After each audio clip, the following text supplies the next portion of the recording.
Tukang kayu tua yang miskin itu berkata kepada istrinya, "Dengar, buatkan aku roti jagung supaya aku tidak perlu pulang untuk makan siang dan bisa terus bekerja di hutan sepanjang hari." Tapi begitu ia mulai menebang kayu, tiba-tiba muncul anak iblis dan mencuri roti dari dalam tasnya. Di neraka, ayah iblis melihat semuanya dan marah besar. Ia memanggil anaknya dan menegurnya. "Tidakkah kau tahu, mengambil tanpa izin itu mencuri? Sebagai hukuman pergilah melayani tukang kayu itu selama 3 tahun." Namun ketika anak itu datang dan menceritakan semuanya kepada tukang kayu, orang tua itu sama sekali tidak marah. Sebaliknya, ia tersenyum dan berkata, "Tidak apa-apa anak, selama perutmu kenyang itu sudah cukup bagiku." Mendengar itu, anak iblis merasa malu. Tukang kayu menolak membiarkannya bekerja. Jadi anak itu berjalan agak jauh dan mulai berbuat sihir. Sejak pagi, si kakek baru sempat menebang satu pohon, tapi anak itu membersihkan seluruh hutan dalam hitungan detik. Ia menumpuk begitu banyak kayu hingga 20 ekor lembu pun tak sanggup menariknya. Lalu ia mengangkat tukang kayu ke atas tumpukan, mengangkat semuanya, dan membawanya pulang seolah-olah tidak ada beratnya. Kayu itu cukup untuk seluruh desa, dan tukang kayu mendapat banyak uang. Keesokan harinya mereka pergi menghadap raja untuk bekerja. Raja memberi mereka tumpukan besar gandum untuk dibersihkan, pekerjaan yang biasanya memerlukan 100 orang selama berbulan-bulan. Tapi anak itu hanya menghentakkan kakinya beberapa kali, dan boom, seluruh tumpukan sudah bersih bahkan tersusun rapi. Raja kagum dan bertanya, "Hadiah apa yang kau inginkan?" Anak itu hanya menjawab, "1 karung gandum besar saja." Raja tertawa dan berkata, "Baiklah, kau bisa datang mengambilnya kapanpun. Tak ada yang akan menghentikanmu." Mendengar itu, anak iblis pulang, mengumpulkan tirai-tirai tua dan spray robek. Lalu seminggu penuh menjahitnya menjadi sebuah karung raksasa. Saat mereka membawanya ke istana, para menteri terperangah melihat ukurannya. Karung itu dibuka dan para pelayan menuangkan semua gandum. Tapi bahkan sebelum setengah penuh, seluruh persediaan habis. Para menteri panik dan melapor kepada raja. Tapi raja hanya mengangkat bahu. "Janji tetaplah janji." Dalam hati ia berpikir,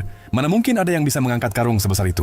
Ia bahkan memerintahkan agar persediaan gandum lama juga dituangkan. Namun tetap saja karung itu tak penuh. Anak iblis hanya mengikatnya erat, mengangkat ke pundaknya, dan membawanya pergi seperti tidak ada bobotnya. Pada hari ketiga, mereka pergi membajak ladang besar milik seorang tuan tanah. Pekerjaan yang biasanya butuh setidaknya 100 pekerja. Anak itu membeli 2 anak sapi dari pasar, mengikatnya ke bajak, dan dengan sedikit sihir, kedua anak sapi itu membajak tanah lebih cepat daripada 12 lembu perkasa. Semua orang terkejut dan memohon agar tuan tanah membeli anak sapi itu. Anak iblis setuju, tapi hanya dengan imbalan 12 lembu dan sebuah keranjang penuh emas. Tuan tanah menerima, tapi ketika para petani mencoba menggunakan anak sapi itu, mereka tak bergerak sedikit pun. Tuan tanah memanggil anak itu dengan marah. Tapi anak itu hanya memegang bajak dengan satu tangan, memberi pakan dengan tangan lain, dan seketika anak sapi itu kembali berlari seperti roket. Tuan tanah pun terdiam. 3 tahun pun berlalu. Pada akhirnya berkat anak iblis itu, tukang kayu tua yang miskin kini memiliki emas, gandum, kayu, dan lembu lebih banyak daripada yang pernah ia bayangkan.